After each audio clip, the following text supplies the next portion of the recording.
Alors, bonjour Aïda Dubosc. Bonjour, bonjour Audrey. Nous nous retrouvons aujourd'hui pour que tu nous parles un petit peu de toi, de ce que tu fais, quel est ton métier.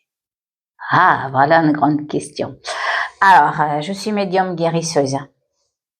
Je ne sais pas si tu connais, Oui. mais la médiumnité du guérisseur, c'est une médiumnité qui permet de lire l'énergie de l'autre pour y apporter un soin.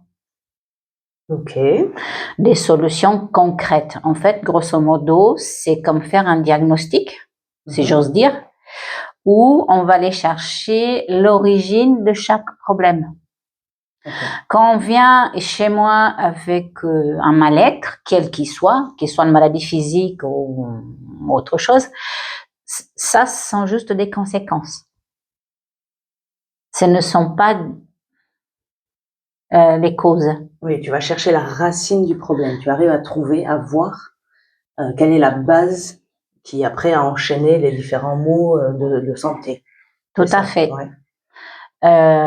Il est important de comprendre que nous sommes entourés d'un champ d'énergie, et dans ce champ d'énergie vient s'enregistrer nos pensées, nos émotions, nos traumas, nos blessures, et même les agressions que nous subissons. Et tout un tas d'autres choses que je ne vais pas parler ici. Et avec le temps, ça devient trop lourd à porter.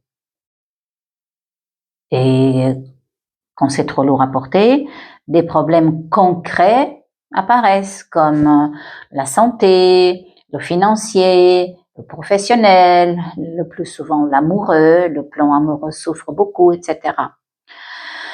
Et mon travail, c'est de prendre en considération ces informations, que sont juste des conséquences, et aller chercher la cause. Et donc, concrètement, quand quelqu'un vient me voir, je commence par l'écouter, oui, pour qu'elle me dise ce qu'elle souhaite travailler, puisque dans ma méthode, la méthode que j'ai créée depuis 15 ans, le respect de l'autre est la priorité. Chaque être humain évolue à son rythme. D'accord ? Il y a des gens qui arrivent ici avec une énergie de on y va, et ils sont à fond, et puis ils sont prêts à y aller. Puis il y en a d'autres qui arrivent avec plus de fragilité. On peut pas aborder les gens de la même façon. Oui, tu fais du cas par cas. Tu arrives à voir un petit peu. C'est personnalisé. Voilà, c'est personnalisé. C'est personnalisé. Il faut adapter le soin à la personne. D'accord ? Je trouve aussi que pour pouvoir faire ce métier, il faut faire preuve de beaucoup d'amour inconditionnel, et c'est pour ça que le jugement, la critique n'ont pas lieu dans mon bureau, ni dans ma vie d'ailleurs. Tu fais un accompagnement avec bienveillance, autant que possible. C'est souvent la personne elle-même qui se juge, à moi. Et donc, lors d'un premier rendez-vous, on va faire un bilan. On va faire un bilan, la personne me dit ce qu'il y arrive, et je vais lire son champ énergétique. Et au fur et à mesure, je vais lui dire ce que je vois, ce que je ressens, et c'est à elle de me donner la permission d'y aller ou pas. Oui, voir ce qu'elle veut aborder, ce qu'elle veut soigner. Voilà, parce que tout le monde a sa sensibilité, sa susceptibilité, sa fragilité, et des fois, on a besoin d'être un peu plus dans la diplomatie, dans la rondeur, dans la patience, dans la pédagogie. La pédagogie, c'est quelque chose qui permet souvent à la personne de dire d'accord, je lâche. Mais sans jamais rien forcer. Oui, parfois, il y a des choses qu'on ne peut pas traiter lors d'un premier rendez-vous. La racine est trop profonde. Il faut enlever les premières couches, comme sur un oignon. Tout à fait. Pour aller accéder au cœur, vraiment. La question que je pose est, si tu as une grosse blessure et que tu as t'as une infection sur la blessure, tu fais comment? Tu ne peux pas traiter la blessure en soi. D'abord, il faut désinfecter. C'est le même principe. Voilà. Et souvent, ce que les gens ne se rendent pas compte, c'est qu'il y a différentes sortes de thérapeutes. Oui. Comme il y a différentes sortes de médiums. Quand on entend parler de médiums, oh là là, les esprits, oh là là, les défunts, catastrophe, ah non, non, j'ai peur, oh. Ou alors, oui, j'y vais. Non, il n'y est pas tout à fait ça. Il y a différentes sortes de médiums. Il y a effectivement des médiums qui vont avoir des contacts défunts. Il y a des médiums qui vont avoir des flashs, qui vont entendre. Il y a des médiums qui s'aident à travers les cartes pour mieux voir et mieux comprendre. Mais ces gens-là, ils sont aussi compétents dans leur domaine. Oui. D'accord? Moi, j'ai choisi de développer la médiumnité du guérisseur. Et celle-là, elle va vraiment aller au cœur du problème, mais avec beaucoup d'amour. Beaucoup d'amour. C'est important. Oui. Parce que c'est un être humain qui est sur la table, c'est pas un robot, et on y va à son rythme. Jamais au-delà. Oui, tu vas pas forcer les choses. Il faut que les personnes soient prêtes. C'est une règle importante. Qu'elles aient pris conscience de certaines choses aussi pour pouvoir les traiter. Tout à fait. Alors, il y a quelque chose d'important, c'est que au fil de la séance, que ce soit aux premières séances, à deuxième ou à troisième, je vais systématiquement dire ce que je perçois et demander permission de traiter. D'accord? Et pourquoi je dis les choses? Parce que c'est important pour l'être humain de prendre conscience de ce qui lui arrive. Oui. À la fois pour comprendre et à la fois pour mieux se positionner quand une situation qui l'a mis dans la difficulté se présente. Souvent, quand on va voir un guérisseur et on ne sait pas vraiment qu'est-ce qui s'est passé, la personne va inconsciemment recommencer le même schéma qui l'a amené à la situation qui l'a blessé. Eh oui, parce qu'on ne connaît pas la racine ou la base ou l'explication du pourquoi, du comment. Voilà. Une chose, c'est savoir le pourquoi d'où ça vient. Ok, c'est cool. Pour la personne, c'est bien. Mais c'est encore mieux d'avoir en plus la libération de ce mal. Quelle est la conséquence de ça? La conséquence, c'est que la personne, elle va se souvenir de ce que s'est passé, mais avec détachement. Voire, elle va plus se souvenir du tout parce que ça aura tellement plus d'importance que ça va tomber dans l'oubli. En gros, venir chez moi, c'est accepter, c'est peut-être pas le mot juste, mais c'est désirer un start over again. Allez, on recommence tout, on met tout à plat et on fait place nette. Voilà, faire peau neuve. C'est ça, exactement. C'est comme venir se libérer des choses profondes. Il n'y a pas si longtemps, j'ai quelqu'un qui est venu en thérapie et qui avait déjà vu d'autres thérapeutes et qui était quelque peu déçu parce que ça, en très peu de temps, en quelques jours à peine, son mal-être revenait. C'est normal, puisque il y a des thérapeutes qui vont être adaptés à des problèmes d'un certain niveau, et puis d'autres qui vont aller en profondeur. Quand on va très mal, il faut pas aller voir quelqu'un qui fait dans quelque chose de léger. Il n'est pas charlatan pour autant. Oui. C'est juste que dans son domaine d'expertise, il n'est pas en mesure d'apporter la réponse attendue. Donc, comment se déroulent après tes soins, du coup? Qu'est-ce que tu fais exactement? Tu nous expliques que tu lis donc les blessures de l'âme, tu arrives à voir les choses en profondeur. Et comment ça se passe après? En quelques mots. Mais qu'est-ce qui se passe? C'est que quand la personne est en séance, je vais lui dire ce qui se passe. Ensuite, elle va me donner sa permission. Et à travers un soin énergétique ou à travers la prière ou à travers le chant ou à travers un soin chamanique, ça dépend de ce qu'il y a besoin. J'ai différents outils de travail qui permettent justement de débloquer des problèmes chez la personne. Tout le monde ne vient pas avec les mêmes bobos et tout le monde n'a pas les mêmes douleurs. La profondeur n'est pas la même, donc l'outil n'est pas la même. Voilà. Grosso modo, après la première séance, on a nettoyé la première couche. La personne, elle s'en va, elle est légère. Je recommande toujours en moyenne 3 séances. 7 à 10 jours après, on se revoit et on continue le processus. La personne va me dire ce qui a évolué, ce qui n'a pas évolué, comment est-ce qu'elle va. Et on continue toujours à creuser pour aller chercher la racine en profondeur, l'origine du problème. Ouais. Donc, qui devient plus clair d'ailleurs à la deuxième séance.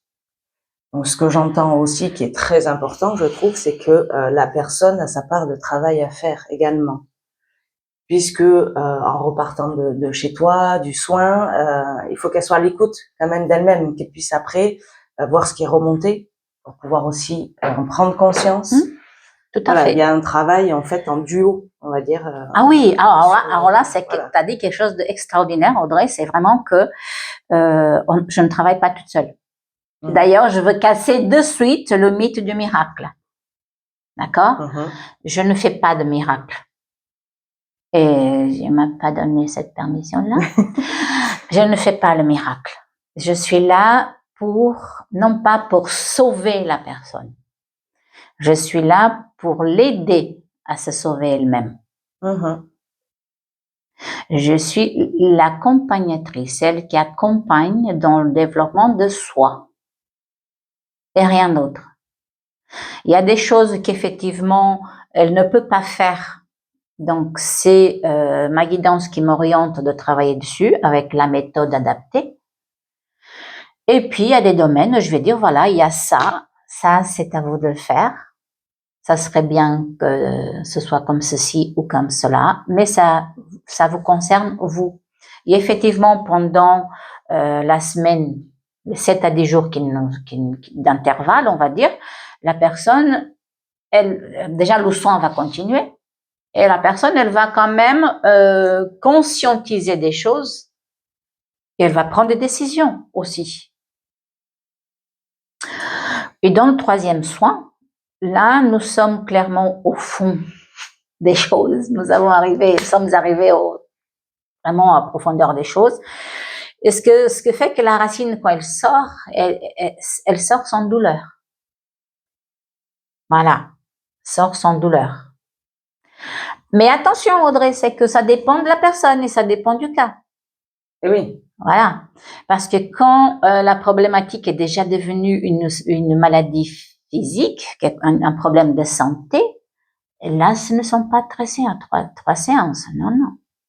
Et c'est ça. Sur une base à peu près une moyenne, ça va être 3 séances. Mais si, vu que chacun avance à son rythme, garde son libre arbitre, peut prendre plus ou moins de temps à prendre conscience des choses, il peut y avoir plus de séances prévues à terme. En fait. Oui, il y a une prise de conscience, certes, mais il y a aussi selon l'énergie cristallisée, parce que finalement, c'est l'énergie cristallisée dans le champ énergétique de la personne qui fait qu'elle reste malade ou en bonne santé. Ça dépend de ce qui est là. Et donc, quand on a une maladie grave comme l'AVC, la spondylarthrite, le burn-out, il y a un tas d'autres choses, des problèmes dans le dos, etc. Et là, ce sont des énergies qui sont cristallisées depuis longtemps. Et mon travail permet justement de décristalliser tout ça, rendre l'énergie fluide pour que ça reparte et la personne retrouve son autonomie. Pour moi, c'est très, très, très important que la personne retrouve son autonomie. Chez moi, il est interdit la dépendance. Donc, si on doit travailler 3 séances et que c'est suffisant, c'est OK. Mais des fois, pour des maladies plus graves, ça va jusqu'à 5, 6 séances. Ça dépend de ce qu'il y a besoin. Bien souvent, ça va loin parce que on peut soigner des choses dans les énergies, la personne prend conscience des choses, mais c'est pas suffisant. C'est pas suffisant parce que la personne, elle a besoin d'un accompagnement plus profond. Elle a besoin d'un accompagnement plus structuré. Et c'est là où je propose une thérapie de 6 semaines où il y a vraiment dans cette thérapie, il n'y a pas de soins énergétiques, sauf si ça se présente. C'est vraiment une espèce de cours où j'aide la personne à se structurer mentalement, émotionnellement, physiquement et énergétiquement. Elle apprend à devenir autonome. Oui, à changer sûrement des habitudes aussi de vie qui étaient néfastes en fait. Tout à fait. À prendre conscience que l'ego par moment était un ennemi. L'ego à la base, ce n'est pas un ennemi, mais quand on a des lacunes, quand on a des croyances limitantes, forcément, on prend des mauvaises décisions, on a des croyances erronées, on se connecte à des gens qui nous font du mal, on développe de la dépendance affective, etc., etc., etc. Donc, mon travail, c'est d'aider la personne à retrouver sa dignité. Si je devais résumer dans un mot, mon travail, c'est d'aider la personne à retrouver sa dignité, sa connexion avec son moi profond, sa connexion avec ce qu'elle est, l'aider à sortir de cette espèce d'illusion que c'est l'autre qui la rend heureuse. C'est l'autre qui va la rendre en sécurité, protégée, etc. Non. Tout commence de soi. Mais ça, ce sont des gros mots, tout ça. C'est juste à comprendre comment être soi. Eh oui. Oui. Parce que tu vas avoir du bon dans ta vie si en toi, tu es connecté à du bon, à ce qui est bon. Oui, si tu es à ta place, si tu es aligné, c'est ça. C'est ça, si tu es réaligné, si tu es connecté à ta vérité. Il y a des gens qui disent, ah, mais moi, je suis pas quelqu'un de bien, je ne m'aime pas. Faux. C'est juste quelqu'un en souffrance. Oui. Ah, mais Aïda, je l'ai déjà eu dans ce bureau. Ah, mais Aïda, moi ici, je ne suis pas quelqu'un de bien, je mérite pas d'être heureuse. Quelle horreur. Pas du tout. Ça, c'est une fausse croyance. Mon travail, c'est aussi à aider les femmes à sortir de ça. D'ailleurs, Audrey, je t'ai pas dit, mais je soigne exclusivement des femmes. D'accord. Oui, oui. Tu cibles donc un public féminin. Oui. Occasionnellement, je vais soigner des hommes, mais je travaille majoritairement avec des femmes. Et je soigne à distance aussi. D'accord. La distance ne change rien à un soin. Et oui, sûrement, j'allais te poser un petit peu la question de comment se déroulait cet accompagnement de 6 semaines dont tu parlais. Est-ce que justement c'est à distance? Est-ce que pour ceux qui seraient intéressés, voir un petit peu comment ça se déroule? Alors, l'accompagnement de 6 semaines est souvent suite aux soins énergétiques qui permettent à la personne de retrouver quand même une certaine fluidité énergétique. On peut pas essayer de réaligner, aider quelqu'un à se réaligner mentalement, émotionnellement, etc. si la personne est déjà hyper encombrée. Oui. Si elle en a déjà plein la tête et qu'elle en a pas, elle est trop lourde, c'est impossible. Donc, ça passe d'abord par je me nettoie, je me décharge, je commence à trouver un bien-être. Le corps commence à se sentir mieux, les émotions sont plus équilibrées, le mental est plus calme. Là, si la personne souhaite développer ce bien-être qu'elle a trouvé, une thérapie de 6 semaines est fortement recommandée. D'accord. Mais je tolère totalement quand les gens font le soin où ils sont déchargés, c'est bon, ils sont réalignés et qu'elles repartent. Oui, oui, oui. À chacun son rythme. On reste toujours sur ce principe. Rythme. Voilà. Où tu ne forces et rien. Selon les besoins. Oui, voilà. Tout à fait. Donc, accompagnement de 6 semaines, c'est quoi? 1 heure par semaine, 2 heures? Les personnes viennent, c'est un échange. Comment se passe cet apprentissage? Alors, l'accompagnement de 6 semaines, qui se fait souvent suite aux soins énergétiques, etc., et dure 2 heures par semaine. Oui. Donc, pendant 2 heures par semaine, nous allons travailler le mental, l'émotionnel. L'émotionnel prend beaucoup de séances. Et oui, je pense Voilà. que nous avons beaucoup de Voilà. gestion émotionnelle à travailler. Voilà. Nous allons travailler le corps physique, la santé physique, le financier, le professionnel, le relationnel. Nous allons travailler aussi le spirituel et quelques routines basiques à avoir pour entretenir son énergie. Ouais, ouais. Pas besoin d'être croyant ou etc. Juste besoin d'avoir une routine simple qui permet à la personne de garder un niveau d'énergie quand même relativement haut. D'accord. Et ça se passe souvent en ligne. Oui. Pourquoi? Parce que c'est plus facile au niveau des créneaux d'horaire. Puisque les horaires sont modulables. On peut travailler entre midi et 2, on peut travailler dans l'après-midi, un créneau si la voilà, personne est tu adaptes disponible. le planning. On peut travailler à 18 heures. Voilà, c'est vraiment des créneaux modulables, adaptés au rythme professionnel de la personne. Ok. Donc, tu fais des soins, accompagnement de 6 semaines. Oui.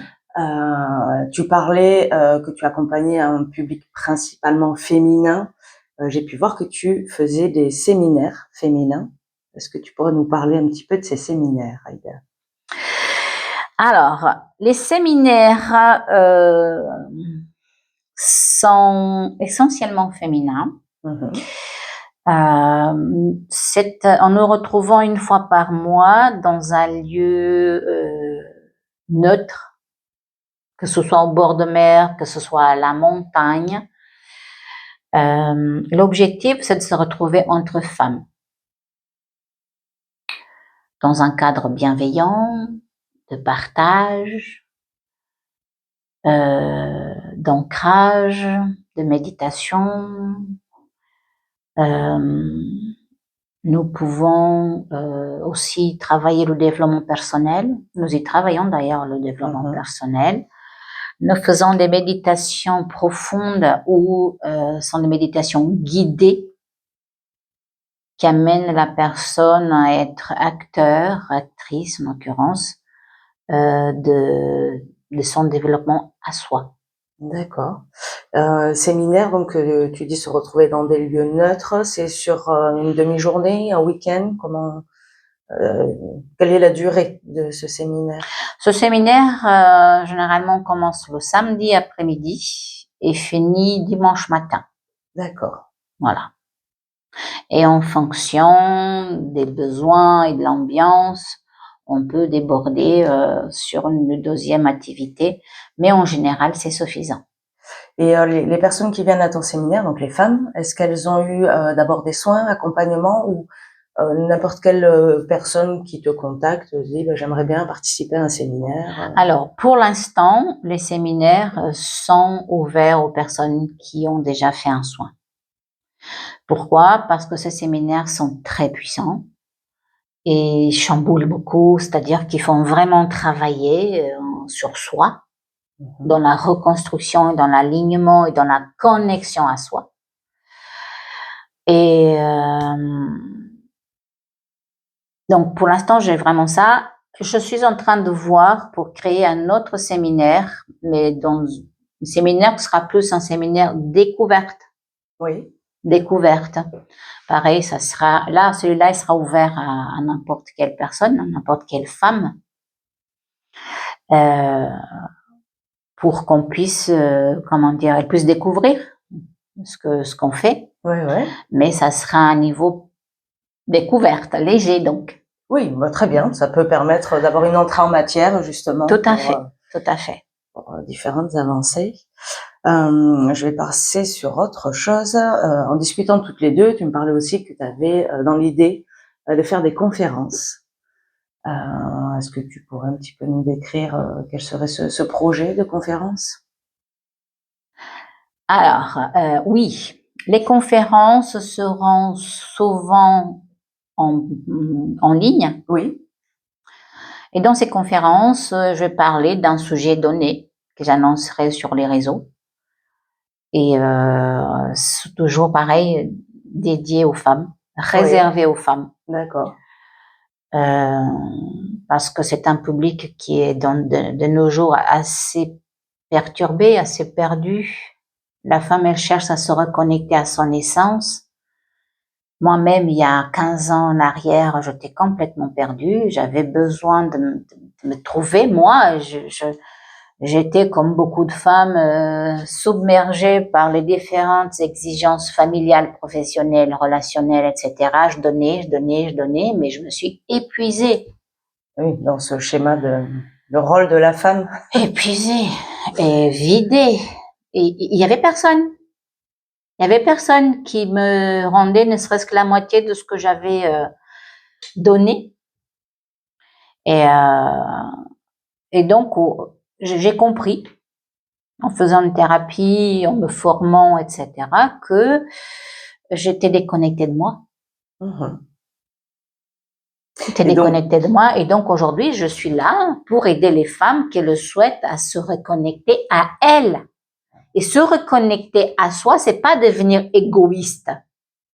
C'est tout simplement retrouver sa force pour mieux gérer ses ressources énergétiques, mentales, émotionnelles et savoir se positionner, se connecter aux autres, mais en posant des limites saines. Des fois, si on n'arrive pas à poser des limites saines. Oui. Voilà. Et justement, j'allais te poser la question, pourquoi ce public féminin? Du coup, je comprends que c'est parce que ça te tient à cœur de pouvoir accompagner, de par ton parcours, ton vécu, ça te tient à cœur de pouvoir être tu là, sais, je suis maman. Je suis maman 5 fois. Divorcée, remariée. J'ai eu un parcours, voilà. Et je connais cette charge. Et aujourd'hui, je suis en mesure, avec l'expérience professionnelle de 15 ans de métier, et pour dire, voilà, ça suffit maintenant, on peut faire autrement. Sans tomber dans des stigmations, dans des reproches, dans des choses un peu extrémistes. Moi juste ma contribution au développement du féminin, à la reconnexion à soi. Tu partages ton expérience dans le partage pour accompagner toutes ces femmes qui aujourd'hui se sentent aussi débordées, à bout de force. Oui, qu'elles soient mamans à la maison, qu'elles soient des femmes actives, c'est ouvert à tout le monde. Souvent, on nous a pas appris à être une femme, on nous a pas appris vraiment à interagir avec en étant soi-même, on nous a appris à correspondre à un rôle, on nous a appris à correspondre aux besoins des autres, toujours les autres. Oui, et ce fameux « sois belle et tais-toi ». Aussi. On a beaucoup entendu, disons, certaines. Voilà. C'est déjà une belle croyance limitante, ça. Tu sais, au fil du temps, j'ai rencontré des femmes qui détestaient être des femmes, qui n'aimaient pas ça du tout. Quelle horreur! Nous sommes des créatures qui ont qui ont la capacité de donner la vie. Déjà, ça, c'est magique. Nous avons un tas d'autres possibilités, capacités et mon travail, c'est d'aider vraiment les femmes déjà. Et qu'est-ce que ça apporte finalement? Ça apporte que la personne se réaligne, se connecte à sa vérité intérieure, elle retrouve son apaisement, son réalignement, et tout ce qu'elle va créer dans sa vie va être dans cette énergie-là. Et pour les femmes qui font cet accompagnement, elles améliorent leur rapport de couple. Elles ont une amélioration professionnelle, elles ont une amélioration avec les enfants, avec familiale, mais celle là où c'est vraiment très marqué, c'est dans le couple. Parce que l'homme va ressentir ce développement féminin. Et du coup, ça va réveiller en lui sa masculinité, mais sa masculinité saine. Et oui, pas la toxique.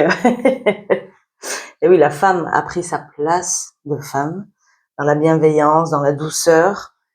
C'est ça, en fait. Tout Et à fait. ça rééquilibre les rapports Tout à fait. masculins, Puisque féminins. l'homme, à la base, il est beaucoup dans la réaction. Donc, s'il y a de l'acidité, de la dépression, de l'agressivité en face, lui, il nous devient tout autant.